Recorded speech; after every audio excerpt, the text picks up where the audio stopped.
Most of the times, asking fast native speakers to repeat won't really help you. There are much better strategies that you can use to both deal with these difficult situations and turn every single interaction into a learning opportunity. Hello, this is Terasela from Fluency Routine, and today I would like to teach you an essential skill, that of dealing with fast native speakers when you do not really understand everything they're saying. But first, we are going to talk about the most important aspect in the learning process, and that's your attitude, the way you perceive yourself and the way you present yourself. Then I'm going to provide you with 3 different types of practical and highly effective communicative strategies that can help you deal with fast, difficult to understand native speakers. Knowing them will literally change your life. No, I'm kidding. It is not knowing them that will change your life, but being able to use these strategies spontaneously, fluently, with confidence in real life situations. And this is exactly what I'm going to teach you at the end of the video, how to make these strategies automatic so that you can use them spontaneously. So let's begin. First, let's talk about your attitude. When entering a conversation with fast native speakers, and you know you won't probably understand everything they say, you have 2 options. Option number 1 is to hope nobody will notice your lack of understanding. So in that case, all of your energy will be channeled towards faking your understanding, hiding your mistakes. And to do that, I'm afraid you will not contribute to the conversation as you could. And therefore, you will leave the conversation in the same way or worse than you entered it. You will leave it with the same kind of lack of confidence, frustration probably, and probably with the idea that you will never be able to interact in a relaxed way with native speakers. On the other hand, a second option would be for you to enter a conversation with native speakers being open and honest about your current level. First of all, you are aware of your level. You know that you can understand probably the main idea, but you might not get all the details. At the same time, you know that there are some strategies that you can use to get the information you need in a way that you can process it. It will be a little bit more challenging, but it will be liberating because you will get rid of all that pressure of understanding everything, of not making any mistakes.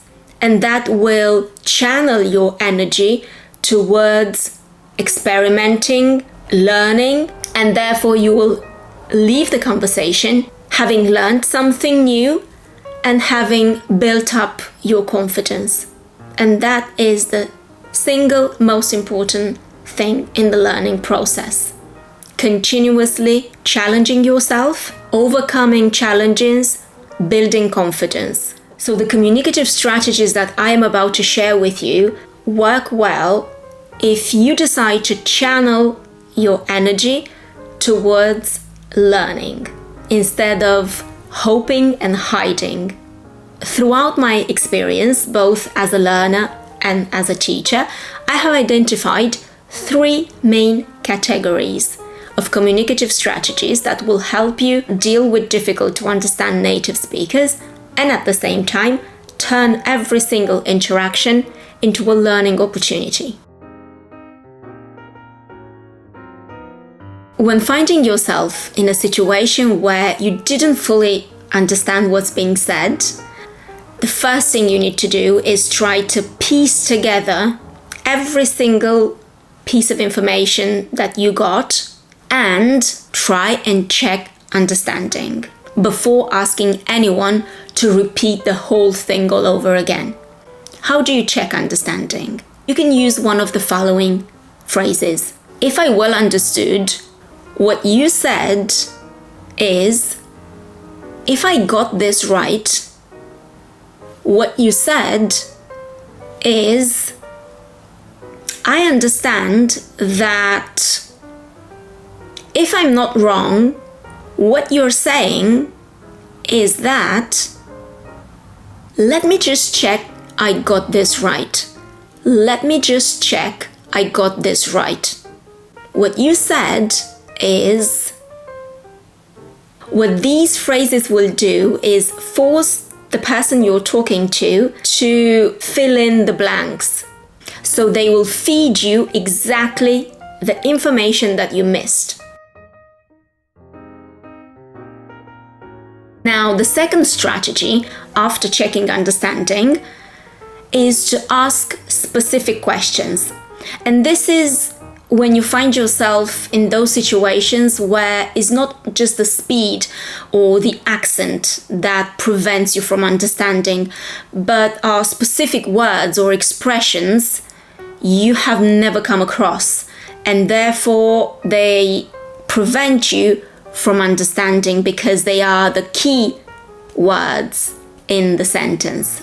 So let's see what are some of the phrases you can use to ask specific questions. The first one is, what do you mean by? And then you try to repeat the expression or the word that you didn't get. Or what does this mean? Or if they give you some options and you miss one of the options, you can say, I got the first two options, but what was the third one? You can identify the word that goes before or after the word you didn't get. And you can ask, what exactly did you say after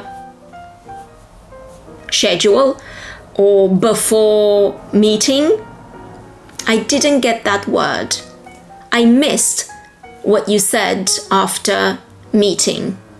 And this strategy, that of asking precise questions, identifying exactly the words you weren't able to understand, frees you up of that pressure you feel about having a limited vocabulary.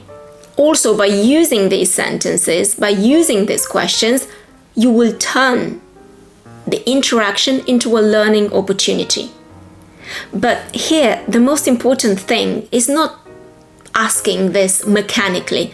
You need to ask it with an openness to learn, not with the shame of somebody whose level is not good enough, whose vocabulary is not wide enough.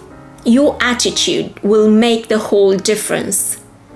If you ask it in a relaxed way, you will be perceived as someone who wants to learn, someone who is aware of their level and are happy and willing to put in the effort to learn. And this is something to be appreciated. Instead of hiding and faking, take the opportunity to learn. And this takes us to the third strategy, which is that of admitting you haven't fully understood.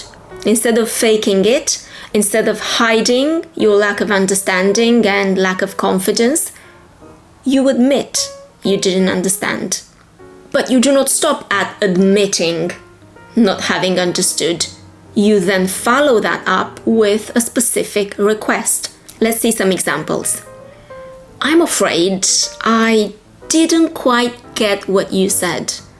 I didn't quite get. Quite in this case means fully, not fully. I didn't quite get. I didn't fully get. I didn't fully understand what you said.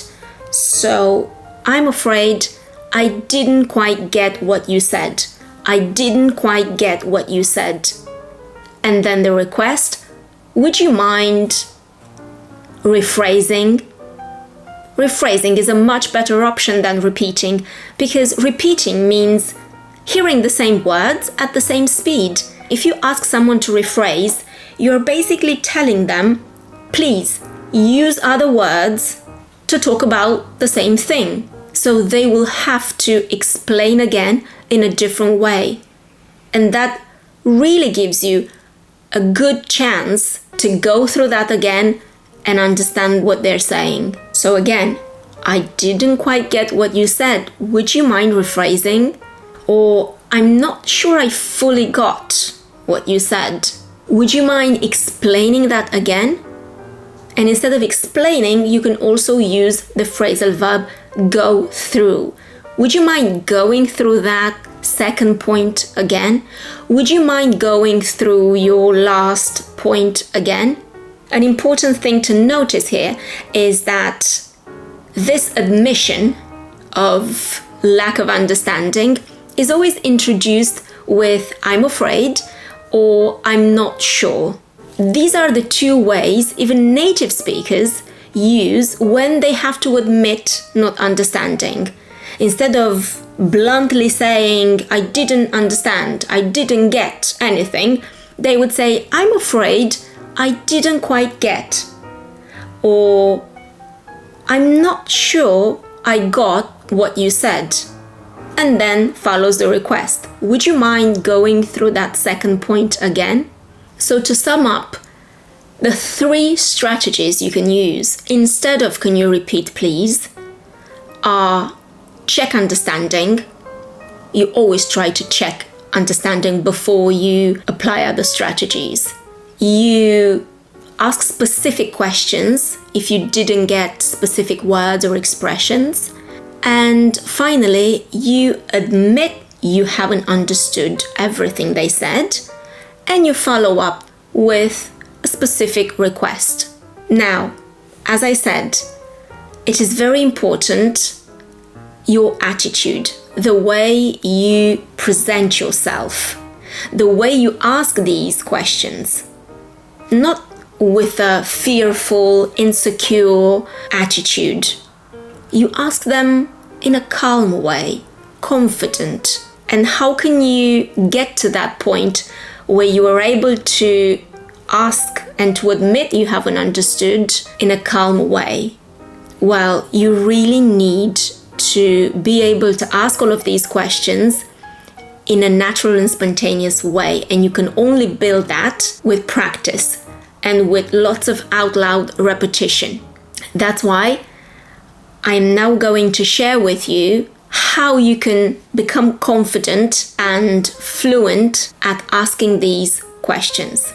So to build up pronunciation confidence and therefore be able to use these techniques spontaneously in real life situations, in the same way now you are using the phrase, can you repeat please? You need to first repeat out loud several times each type of question while imagining yourself in a real life situation. And remember, out loud repetition needs to be focused, not mindless, not mechanic. You do not repeat something mechanically, but you imagine yourself in the situation and you ask it with a natural intonation. For example, I didn't quite get what you said. Would you mind rephrasing? So after lots of repetition of each of these sentences that you want to use, the second step is to teach these phrases to a friend, to a family member, to yourself in the mirror. It doesn't matter, but you need to teach them. Because when you teach something to somebody else, you learn. It's one of the most powerful ways of learning. And if you notice that you hesitate or you have doubts, pronunciation doubts or vocabulary doubts on any of these phrases, you address that doubt.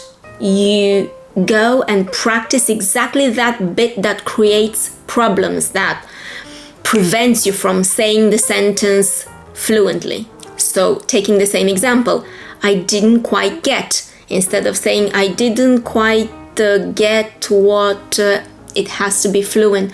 I didn't quite get. You need to get the rhythm as well. I didn't quite get what you said. Pause. Could you please rephrase?